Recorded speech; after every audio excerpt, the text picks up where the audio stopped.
నేపథ్యంలో వారిని కలవడానికి మాట్లాడడానికి రావడం జరిగింది. అధికారంలో ఉన్న రాష్ట్ర ప్రభుత్వాలు ప్రతిపక్ష నాయకులను ప్రతిపక్ష శాసనసభ్యులను టార్గెట్గా చేసి వేధించే కార్యక్రమానికి పాల్పడుతూ ఉన్నారు. ఇప్పుడే మేము మహిపాల్ రెడ్డి గారితో మాట్లాడితే కనీసం ఇంట్లో డబ్బు కానీ బంగారం కానీ ఎలాంటి వస్తువులు కానీ ఇంట్లో ఒక్కటి కూడా అక్రమంగా దొరికింది ఏమీ లేదు. ఏది ఉన్నా ఐటీ రిటర్న్స్తో బాజాబ్తా అన్ని క్లియర్గా స్పష్టంగా ఉన్నాయి తప్ప ఒక్క తప్పు కూడా లేదు. అయినా ఎందుకు దాడులు చేస్తున్నట్టు? కేవలం భయభ్రాంతులకు గురి చేయడం, దొంగ తీసుకునే ప్రయత్నం చేయడం. ఒకవైపు రాష్ట్ర ప్రభుత్వం అక్రమ కేసులు పెట్టి ప్రతిపక్ష శాసనసభ్యులను పార్టీలోకి తీసుకోవడానికి మరి ఈరోజు రాష్ట్రంలో కాంగ్రెస్ ప్రభుత్వం చేస్తా ఉంది. ఇవాళ దేశంలో ఐటీ ఈడీ దాడుల గురించి ఏ రకంగా జరుగుతున్నాయో దేశ ప్రజలందరూ కూడా చూస్తూ ఉన్నారు. కేవలం ప్రతిపక్ష నాయకుల మీదనే జరుగుతూ ఉంటాయి. ఇవాళ నీట్ ప్రశ్నపత్రం లీక్ అయింది.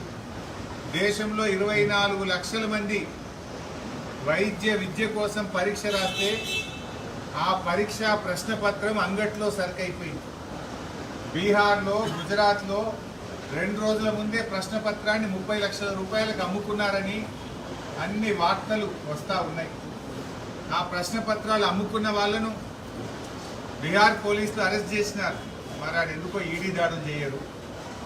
అక్కడ నీకు పిఎంఎల్ఏ కనబట్టలేదా? అక్కడ డబ్బుల విషయం కనబట్టలేదా?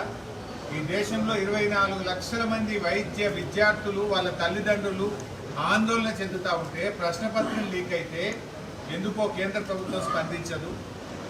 అక్కడ ఆ ప్రశ్నపత్రం లీక్ అయిన అధికారుల మీద కానీ పరీక్ష పెట్టినటువంటి ఎన్ఏటి మీద కానీ ఎందుకు ఈడీ ఇన్కమ్ ట్యాక్స్ దాడులు చేయరు?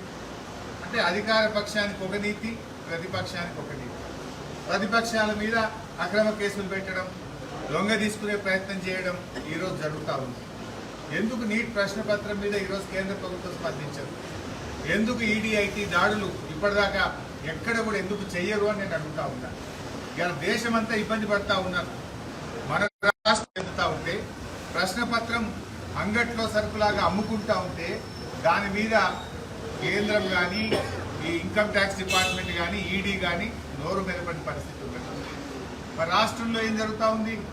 రాష్ట్రంలో ఉన్న కాంగ్రెస్ ప్రభుత్వం కూడా ఇవాళ ప్రతిపక్ష నాయకులను టార్గెట్గా పెట్టి మమ్మల్ని మా మూమెంట్స్ అన్నింటినీ కూడా ఇంటెలిజెన్స్ నెట్వర్క్ ద్వారా, ఫోన్ల ద్వారా మా అన్నీ కూడా మానిటర్ చేస్తూ ఇవాళ రాష్ట్రంలో కాంగ్రెస్ పార్టీ కూడా బీఆర్ఎస్ ఎమ్మెల్యేల మీద టార్గెట్ పెట్టుకొని పనిచేస్తూ ఉన్నారు. ఏదో రకంగా బీఆర్ఎస్ ఎమ్మెల్యేలను కాంగ్రెస్ పార్టీలో చేర్పించుకోవాలి. చెప్పేదేమో శ్రీరంగ నీతులు. కాంగ్రెస్ పార్టీ మేనిఫెస్టోలో ఏం పెట్టారు? కాంగ్రెస్ పార్టీ మేనిఫెస్టోలో ఎవరైనా ఎమ్మెల్యే పార్టీ మారితే అదే నిమిషం పార్టీ సభ్యత్వం పోయి రద్దు చేయాలని చెప్పేమో కాంగ్రెస్ పార్టీ మేనిఫెస్టోలో రాహుల్ గాంధీ గారే మేనిఫెస్టో విడుదల చేస్తారు. కానీ చేస్తున్నదేంటి? ఇవాళ బీఆర్ఎస్ ఎమ్మెల్యేల ఇళ్ల చుట్టూ తిరుగుతూ బీఆర్ఎస్ ఎమ్మెల్యేలను కాంగ్రెస్ పార్టీలో తెచ్చుకోవడానికి కుట్రలు చేస్తూ ఉన్నారు. వినకపోతే ఆ ఎమ్మెల్యేను టార్గెట్ చేయడం, అక్రమ కేసులు పెట్టడం, భయభ్రాంతులకు గురి చేయడం, కుటుంబ సభ్యులను ఇబ్బంది పెట్టడం ఇది జరుగుతూ ఉంది. ఇవాళ ప్రజలన్నీ కూడా గమనిస్తూ ఉన్నారు.